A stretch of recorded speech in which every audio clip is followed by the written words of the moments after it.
अस्सलाम वालेकुम स्टूडेंट्स, क्या हाल है। उम्मीद है कि आप सब खैरियत से होंगे। जैसा कि आप जानते हैं आपका जो तालीमी सिलसिला है वो ऑनलाइन जारी है। तो चलिए हम अपना आज का काम स्टार्ट करते हैं। सबसे पहले इल्म में इजाफे की दुआ पढ़ लेते हैं, रब्बी ज़िदनी इल्मा। चलिए हम अपना आज का काम स्टार्ट करते हैं। सबसे पहले डायरी देख लेते हैं।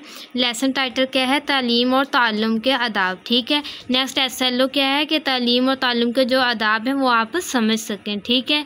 नेक्स्ट होमवर्क टास्क क्या दिया गया है कि हुसूल इल्म में जो सब्र और इस्तिकामत करना पड़ता है उसकी जो अहमियत है उस पर आप लोगों ने 2 लाइनें एज अ होमवर्क राइट करनी है। ठीक है।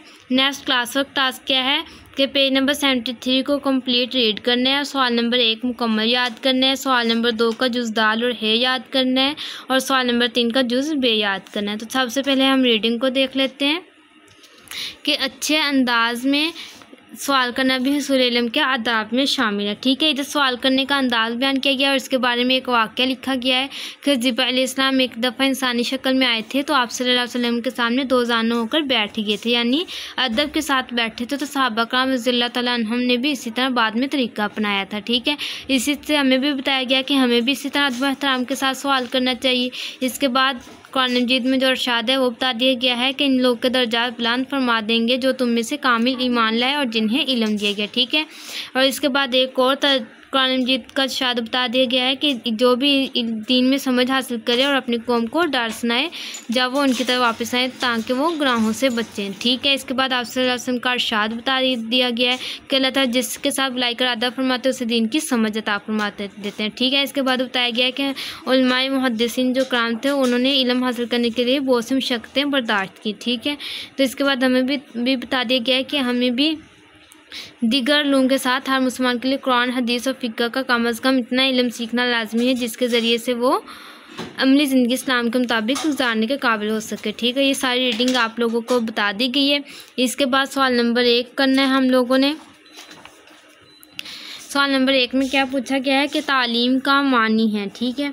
इसका मानी क्या है, सिखाना। ठीक है। नेक्स्ट है अबू हुरैरा रज़ियल्लाहु तआला अन्हुम नबी करीम सल्लल्लाहु अलैहि वसल्लम की खिदमत में हाजिर रहते थे किसके लिए, इल्म की खातिर। ठीक है। नेक्स्ट है ऐसा इल्म जो दुनिया और आखिरत के लिहाज से मुफीद हो, क्या कहलाएगा, इल्म नाफ़िया। ठीक है। जिसके साथ अल्लाह ताला बुलाई का इरादा फरमाते उसे क्या ताकत देते हैं, दीन की समझ। नेक्स्ट है ज़हनी और जिस्मानी लिहाज से तंदुरुस्त इंसान अच्छे तरीके से हासिल करता है क्या चीज़, इल्म। ठीक है। नेक्स्ट सवाल नंबर 2 का जुज़ दाल और है करना है कि कुरान मजीद में इल्म ने दीन सीखने के मुतालिक क्या हुक्म दिया गया है। तो इसका आंसर देख लेते हैं। आप लोगों ने यहाँ से स्टार्ट करना है ताकि वो दीन यहाँ से स्टार्ट करके बच्चे यहाँ तक आप लोगों ने इसको याद कर लेना। ठीक है। ये 4th क्वेश्चन का आंसर है। नेक्स्ट देख लेते हैं। उस्ताद कराम से मोहब्बत और एहतराम की अहमियत बयान करें। तो इसका आंसर भी रीडिंग में बता दिया गया है। यहाँ से आप लोग करेंगे कि हमें भी अपने उस्ताद कराम यहाँ से लेकर एहतराम पेश नज़र रखें। यहाँ तक आप लोगों ने 5 शॉर्ट का आंसर कर लेना है। ठीक है। नेक्स्ट हमारा जो रहता है तफसीली जवाब दें, उसका जुज़ बे रहता है कि हसूल इल्म के लिए सवाल करने और मेहनत शक्र उठाने की अहमियत बयान करें।